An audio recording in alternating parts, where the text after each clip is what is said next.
வணக்கம்.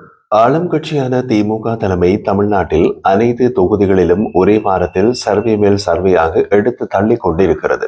ஒரே வாரத்தில் அடுத்தடுத்து சர்வே எடுப்பதில் என்ன லாபம்? ஒரே வாரத்தில் மக்கள் மனதில் மாற்றம் ஏற்பட்டு விடுமா என்ற கேள்வி எழலாம். இது வேறு விவகாரம். எடுப்பது ஒரே சர்வே அல்ல, வெவ்வேறு காம்பினேஷனில் வெவ்வேறு டீம்களை வைத்து சர்வே எடுக்கின்றார்கள். வெவ்வேறு காம்பினேஷன் என்றால் என்ன? திமுக கூட்டணிக்கு எதிராக அதிமுக பாஜகவுடன் கூட்டணி விஜயின் தாவேகா இணைந்தால் முடிவு எப்படி அமையும் என்பது ஒரு காம்பினேஷன். இரண்டாவது காம்பினேஷனில் திமுக கூட்டணிக்கு எதிராக அதிமுக பாஜக கூட்டணி வேறாகவும் விஜய் தனியாகவும் போட்டியிட்டால் முடிவு எப்படி அமையும் என்று ஒரு சர்வே எடுக்கப்பட்டது. மூன்றாவது காம்பினேஷன் திமுக கூட்டணிக்கு எதிராக அதிமுக விஜயின் தாவேகா கூட்டணி அமைத்து போட்டியிட்டால் முடிவு எப்படி அமையும் என்று ஒரு சர்வே எடுக்கப்பட்டது.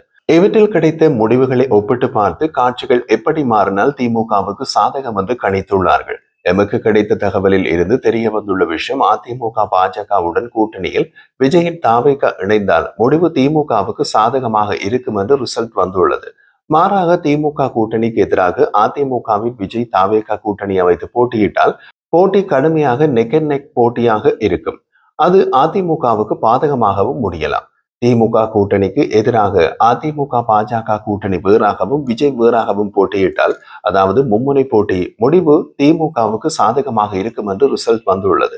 அதாவது 3 காம்பினேஷன்களில் 2 திமுகவுக்கு சாதகமாகவும் 1 கடும் போட்டியாக அல்லது திமுகவுக்கு பாதகமாக இருக்கும் என்று ரிசல்ட் கொடுத்துள்ளது சர்வே எடுத்த நிறுவனம். இங்கு கவனிக்க வேண்டிய முக்கிய சில விஷயங்கள் உள்ளன. ஒன்று, சர்வே எடுத்தது திமுகவால் அமர்த்தப்பட்ட நிறுவனம். அவர்கள் ஓரளவுக்கு திமுகவின் கோணத்திலேயே கருத்து கணிப்பு எடுத்திருப்பார்கள். திமுகவுக்கு தோல்வி என்பது போல ரிசல்ட் கொடுக்க மாட்டார்கள். மற்றது, தேர்தல் நடக்க இன்னமும் 6 மாதங்கள் உள்ளன. அதற்குள் பல விஷயங்கள் மாறலாம். ஒரு தரப்பு செல்வாக்கு அதிகரிக்கலாம், கூட்டணிகள் உடையலாம்.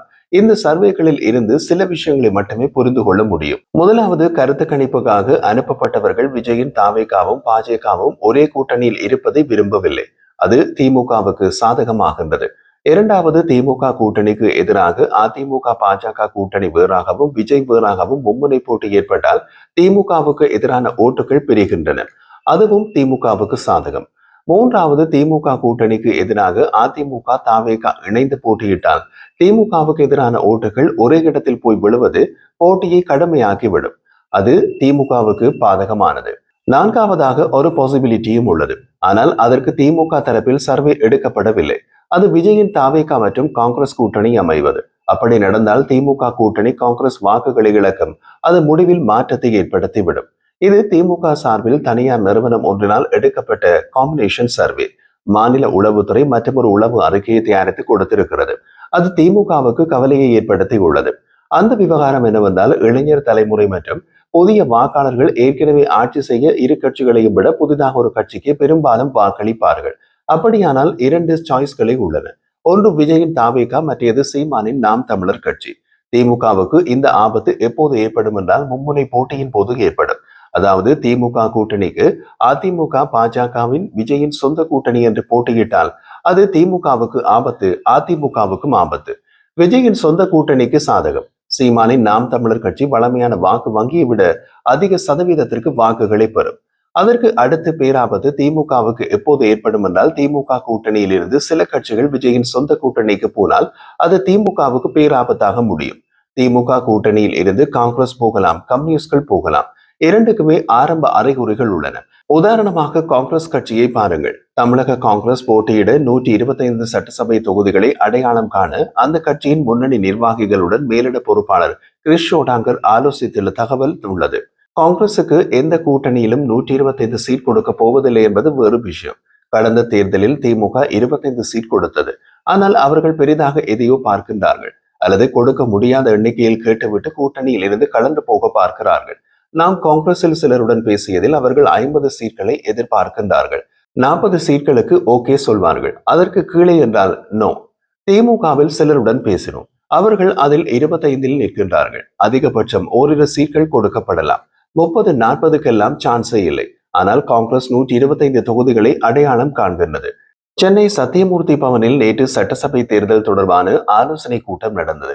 மாநில தலைவர் செல்வ பெருந்தகை தலைமை வகித்தார்.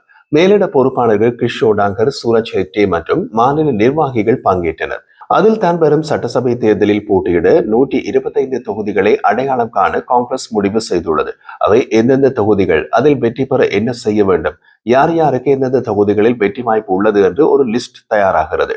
கூட்டணியில் கேட்கும் தொகுதிகள் கிடைக்காமல் வேறு தொகுதிகள் கொடுக்கப்பட்டால் அங்கெல்லாம் எப்படி போட்டியிடுவது என்பது குறித்து இந்த கூட்டத்தில் பவர் பாயிண்ட் வசதியுடன் விவாதிக்கப்பட்டது. கடந்த 2011, 2016, 2021 ஆகிய 3 சட்டசபை தேர்தல்களில் திமுகவுடன் கூட்டணி வைத்து போட்டியிட்ட தொகுதிகளில் காங்கிரஸ் வெற்றி பெற்ற தொகுதிகள், தோல்வியடைந்த தொகுதிகள் குறித்தும் முழுமையாக விவாதிக்கப்பட்டது. அவர்களும் வேறு வாய்ப்புகளை தேடுகின்றார்கள் அல்லது பனையூருக்கு ரூட் தேடுகிறார்கள். கூட்டணி கட்சியினரும் அமைச்சரவையில் பங்கு வகிக்க வேண்டும் என்ற ஆசை காங்கிரசுக்கு உண்டு. ஆளும் கட்சியினருக்கு பெரும்பான்மை இருந்தாலும் கூட்டணி கட்சிக்கு அமைச்சரவையில் இடமளிக்கும் ஆந்திர அரசின் மாடல் தமிழகத்திற்கும் பொருந்தும் என்று கூறுகின்றார்கள். திமுக உத்தரவாதமாக அதற்கு தயாராக இல்லை. திமுகவுக்கு இம்முறை காங்கிரஸ் தலைவலி கொடுக்க போகின்றது. மறுபக்கத்தில் தமிழக சட்டசபை தேர்தலில் திமுக தொடர்ந்து வெற்றி பெற்றது கிடையாது என்று பாஜக மாநில தலைவர் நயினார் நாகேந்திரன் பீதியை கிளப்புகின்றார். தமிழகத்தில் திமுக தொடர்ந்து வெற்றி பெற்றது கிடையாது என்பதால் தான் திமுக தில்லமில்லு செய்ய தயாராகி வருகின்றது. நிறைய புதிய வாக்காளர்களை சேர்த்திருக்கின்றனர். அவற்றை சரிபார்த்து நீக்க முற்படும் போது அவர்கள் எதிர்ப்பு தெரிவிக்கின்றார்கள். 1954 ஆண்டு முதல் காங்கிரஸ் கட்சியில் 9 முறை வாக்காளர் பட்டியல் சரிபார்ப்பு பணி செய்யப்பட்டுள்ளது. இந்த பணி தமிழக அரசின் அதிகாரிகளை கொண்டுதான் செய்யப்படுகிறது. தமிழக அரசின் தலைமை செயலாளர், வருவாய்த்துறையினர், மாவட்ட நிர்வாகம் ஆகியவற்றின் மீதே முதல்வருக்கு நம்பிக்கை இல்லை. அதனால் தான் SIR-ஐ ஸ்டாலின் எதிர்க்கிறார் என்கின்றார் பாஜக மாநில தலைவர் நயினார் நாகேந்திரன். மாநிலம் முழுவதும் 234 சட்டசபை தொகுதிகளிலும் வாக்காளர் பட்டியல் சிறப்பு தீவிர திருத்த பணியை இந்திய தேர்தல் ஆணையம் திட்டமிட்டபடி இன்று தொடங்க உள்ளது. இந்திய தேர்தல் ஆணையத்தின் கூற்றின்படி இறந்தவர்கள், முகவரி மாறியவர்களின் பெயர்கள் தொடர்ந்தும் வாக்காளர் பட்டியலில் இடம்பெற்று வருகின்றன. பல வாக்காளர்களின் பெயர்கள் ஒன்றுக்கும் மேற்பட்ட தொகுதிகளில் இடம்பெற்றுள்ளன. எனவே தகுதியான வாக்காளர்களை மட்டுமே பட்டியலில் இடம்பெற செய்ய வேண்டும். போலி வாக்காளர்களை நீக்க வேண்டும் என்ற நோக்கத்திற்காக வாக்காளர் பட்டியலில் சிறப்பு தீவிர திருத்த பணியை மேற்கொள்ள முடிவெடுத்துள்ளதாக கூறப்படுகிறது. அதன்படி தமிழகம் மற்றும் புதுச்சேரியில் உள்ள அனைத்து சட்டசபை தொகுதிகளிலும் இன்று முதல் டிசம்பர் 4ஆம் தேதி வரை வாக்காளர்களை கணக்கெடுக்கும் பணியை அரசியல் கட்சிகளின் ஏஜென்ட்களுடன் இணைந்து அரசு ஊழியர்கள் மேற்கொள்ள உள்ளனர். மத்திய அமைச்சர் முருகன் வாக்காளர் பட்டியல் சிறப்பு திருத்தத்தின் அவசியமே இரட்டை வாக்காளர்கள், போலி வாக்காளர்களை களைவதுதான் என்று தெரிவித்துள்ளார். பீகாரில் அந்த வாக்காளர் பட்டியலில் சிறப்பு திருத்தம் அவசியமாக இருந்தது. கிட்டத்தட்ட 6 லட்சம் வாக்காளர்கள் நீக்கப்பட்டிருக்கின்றனர். முறையான வாக்காளர் பட்டியல் இருக்க வேண்டும். தமிழகத்தில் வாக்காளர் பட்டியல் திருத்தத்தை மேற்கொள்ள இருக்கின்றார்கள். ஸ்டாலினின் கொளத்தூர் தொகுதியில் கூட போலி வாக்காளர்கள் இருப்பதாக பெரிய அளவில் குற்றச்சாட்டுகள் இருக்கிறது என்கிறார் அவர். அதிமுக முகாமிலும் தலைவலிகள் உள்ளன. சசிகலா, பன்னீர்செல்வம், செங்கோட்டையன், தினகரன் இணைந்திருப்பது தேர்தலில் எந்தவித தாக்கத்தை ஏற்படுத்தும் என தெரியவில்லை.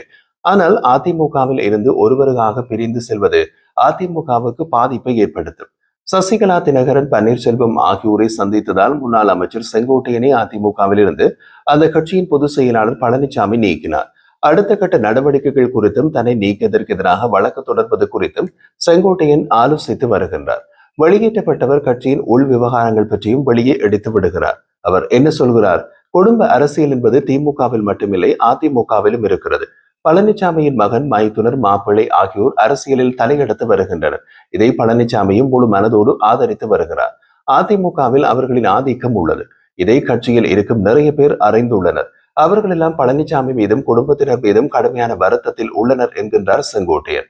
இப்படி வேறு என்ன விஷயங்கள் எல்லாம் வெளியே வரப்போகின்றதோ? தமிழக முதல்வர் ஸ்டாலின் பீகாரில் தேர்தல் பிரச்சாரத்தில் பேசிய பிரதமர் நரேந்திர மோடி வாக்கு அரசியலுக்காக வெறுப்பு பேச்சை பேசியிருக்கின்றார்.